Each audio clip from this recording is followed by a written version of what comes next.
Okay everyone, welcome back. This is lesson 8 of Andy's coding tutorials, the Vue.js beginners tutorial. Okay, so if we remember last time we built some simple form validation and we just used a computed value to check if the values had data in them.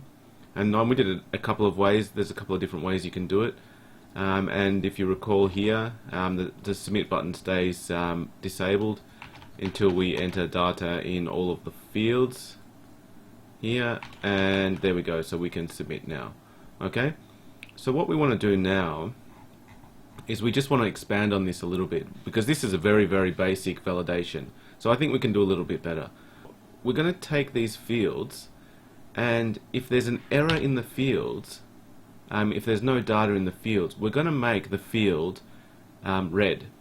Okay, that's pretty simple. And if there is data in the fields, let's make it green. Okay, just to make sure we know the user has filled in the form correctly. Now, of course, when you're going to do this in a professional situation, you'll obviously use better styling and probably a package like Bootstrap or Vuetify or something like that. But in this case, we'll just do it with simple styles. Okay, so the first thing we need is we actually need some styles. Okay, so let's make a failed style. And we'll say background color, and we'll just make it red. Okay, and let's make another one, success, and we'll make the background color light green. Okay, hopefully that looks okay. Now, so we've got those two styles. Now notice I've put that outside of the div. It doesn't have to be in the div. Okay, so because we're gonna implement that as a class on the input field. And so that the HTML renderer will pick that up even though it's outside of there. It doesn't need to be in Vue. We just need to Vue to tell it which class to get. So this is what we're going to learn today. Okay, so what we need to do now is that we could use a computed value here, like this. We could do, let's say, first name has data. Okay, let's just do this for now. If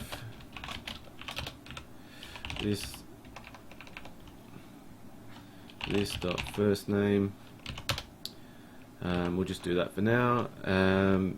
Let's say return success. Okay, otherwise return failed. Okay, so that's going to return success or failed depending on if this has data. Okay, so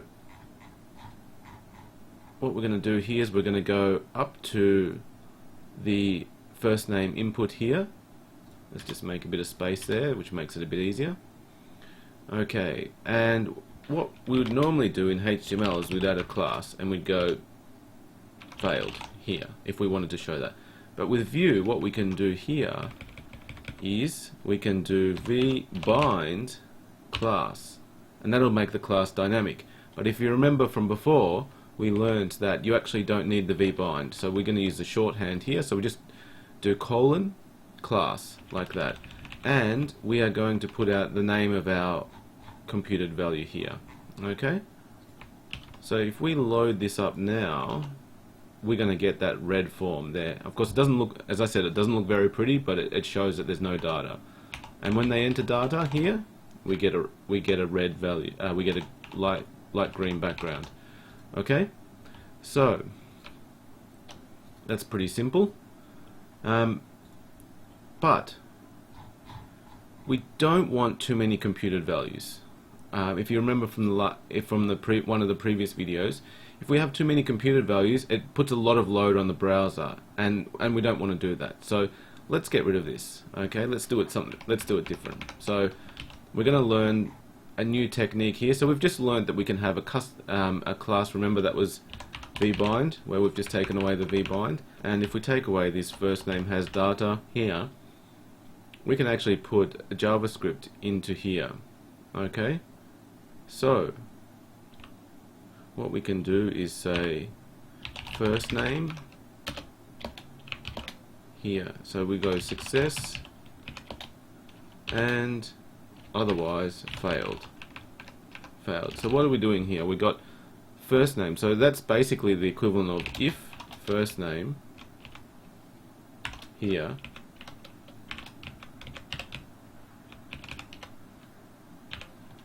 else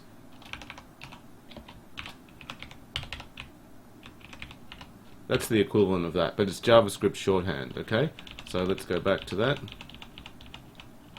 Okay, you can do that in line here, so we want failed. Okay, now let's try and run that script here. So now all we've done was, as you see, we removed that computed value from down here, so we've only got the one computed value here for check form valid, and we've just entered inline JavaScript inside this vbind class. Okay, so now that's a really cool little tool we can use because it saves making lots of extra computer values, which we don't want. Okay, so now what we'll do here is if we just add these, we can just go, okay, last name, so we just change that to last name, and if we go email address, what we'll do here is we'll just say gender, yes, okay, and gender again because we've got two there, and we want to put the here newsletter, okay, and I agree, and we want that on message as well.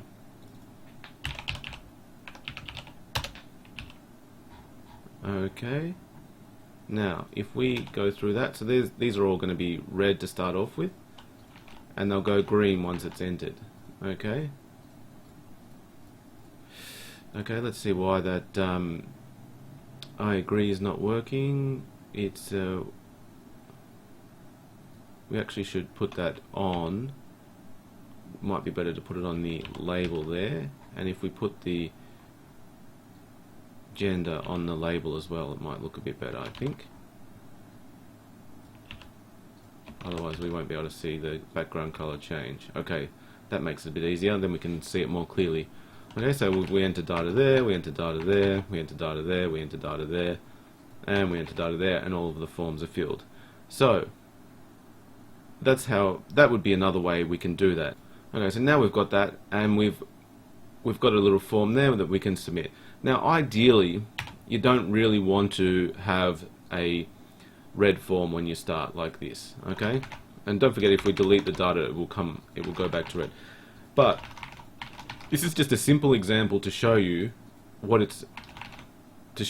you can use dynamic classes and inline JavaScript here inside the custom a vbind attribute. So there's class, you can use them in JavaScript in there, and so there's no problem doing any of that disabled. We could do that as well. We could disable the field if it's well, we wouldn't do it if there's no data, but you could also disable the field with inline JavaScript or something like that. So it's very, very powerful, and this is where Vue starts to become really good, because it doesn't take that much code, but we can actually do a lot of really effective things with it. Okay, so this was a bit of a shorter one than the last one, so I'll end it there, and stay tuned for the next video and for more of the Vue.js beginners tutorial. Okay, thank you very much.